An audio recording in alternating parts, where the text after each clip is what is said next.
सत्य घटना बाबा केदारनाथ के भक्त की कहानी। यह उस समय की बात है जब केदारनाथ आने जाने के लिए रास्ते आज के जमाने की तरह सुगम नहीं थे। उस समय केदार बद्रीनाथ पैदल जाना पड़ता था। उस समय बहुत से ऐसे लोग भी थे जो कि वहां जाने के बाद कभी दोबारा लौटकर नहीं आते थे। ऐसे लोगों की भारी संख्या थी। उसी जमाने में भोलेनाथ का एक महान भक्त भी रहता था। उसने तय किया कि वह भी भोलेनाथ के द्वार पर जाएगा, इसलिए वह इस महान यात्रा पर निकल पड़ा। पूरे रास्ते पर वह केदारनाथ जाने के रास्ते के बारे में लोगों से पूछता रहा। हर एक पड़ाव पर लोग उसे केदारनाथ का रास्ता बताते रहे। ऐसे करते करते कई दिनों की मशक्कत के बाद वह केदारनाथ धाम पहुंच ही गया। केदारनाथ धाम में बहुत ज्यादा ठंडक थी।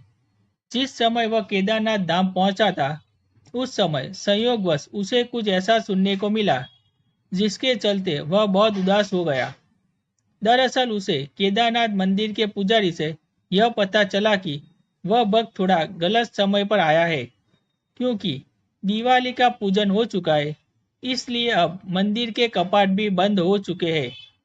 यह सुनते ही कि मंदिर के कपाट बंद हो चुके, वह शिव भक्त जोर जोर से रोने लगा। उसने मंदिर के पुजारी से गुहार की कि सिर्फ थोड़े देर के लिए भगवान के मंदिर का दरवाजा खोल दीजिए। उस शिव भक्त की इस बात पर पुजारी को हंसी आ गई। उस पुजारी ने कहा कि ऐसा तो बिल्कुल भी संभव नहीं हो सकता है। भक्त ने एक बार और गुहार लगाई, पर उस पुजारी पर तो कोई असर नहीं पड़ा। पुजारी ने तो भक्त से कहा कि अब तुम 6 महीने के बाद ही आना। अब तो तुम्हें 6 महीने बाद ही भगवान के दर्शन हो पाएंगे। 6 महीने कपाट बंद रहते हैं और 6 महीने कपाट खुले रहते हैं। ऐसा सुनते ही वह शिव भक्त बिलक बिलक कर रोने लगा। उसने फिर से दर्शन पाने की इच्छा के चलते सभी से गुहार लगाई, पर निराशा ही हाथ लगी। उसे लगा कि वह कितनी मेहनत से बाबा के दरबार आया है और अब उसे निराश होकर लौटना पड़ेगा। वह इसी सोच विचार में डूबा हुआ वहां घंटों तक बैठा रहा। उसे पता ही नहीं चला कि कब सुबह से शाम हो गई। लगातार रोने से उसका हाल बहुत बुरा हो चुका था कि तभी अचानक उसने किसी के कदमों की आहट सुनी। उसने नजरें उठाकर ऊपर देखा तो पाया कि एक सौम्य चेहरे वाला साधु उसके सामने खड़ा था। उस साधु ने उस भक्त के पास आकर पूछा कि बेटा, तुम रो क्यों रहे हो? तुम्हें क्या परेशानी है? इस बात पर भक्त ने अपने आंसू पोंछकर साधु बाबा को अपनी सारी आप बीती सुना दी। साधु बाबा बोले, बेटा, तुम सच्चे मन से भगवान के दर्शन करने आए हो।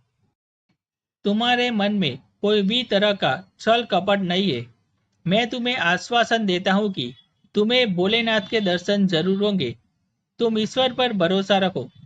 साधु बाबा के मुख से ऐसा सकारात्मक शब्द सुनते ही वह एकदम से प्रसन्न हो उठा। खुशी के मारे उसको कब नींद आ गई उसे पता ही नहीं चला। जब उसकी आंख खुली तो उसने देखा कि सुबह हो चुकी थी। पता नहीं आज वातावरण में खूब ठंडक क्यों नहीं थी। आज केदारनाथ धाम का वातावरण तो अनुकूल था। उस शिव भक्त ने देखा कि मंदिर के कपाट खुलने जा रहे थे। वह हैरान रह गया कि यह सब कैसे हो गया, कि तभी मंदिर का पुजारी उसके पास आया और बोला, तुम तो सच में भोलेनाथ के परम भक्त हो। कहना पड़ेगा कि तुम 6 महीने बाद फिर से दर्शन करने आ गए। इस बात पर भक्त हैरानी में पड़ गया। उसने कहा, मैं तो कल ही आया था। फिर आप ऐसा क्यों कह रहे हैं कि मैं 6 महीने बाद आया? और रही बात दर्शन की तो कल एक भले साधु बाबा ने आशीर्वाद दिया था कि मुझे भगवान भोलेनाथ के दर्शन जरूर होंगे। जैसे ही वहां खड़े लोग और पुजारी ने यह बात सुनी, वह सभी उस शिव भक्त के चरणों में गिर पड़े। मतलब उस शिव भक्त को साक्षात भगवान शिव के दर्शन हुए थे। भगवान शिव की कृपा से ही कालखंड छोटा हो गया और मंदिर के कपाट खुल गए। अगर आप शिव जी के सच्चे भक्त हैं तो वीडियो को लाइक जरूर करें। कमेंट में ओम नमः शिवाय अवश्य लिखें। साथ ही चैनल को सब्सक्राइब करना ना भूलें। धन्यवाद। ओम नमः शिवाय।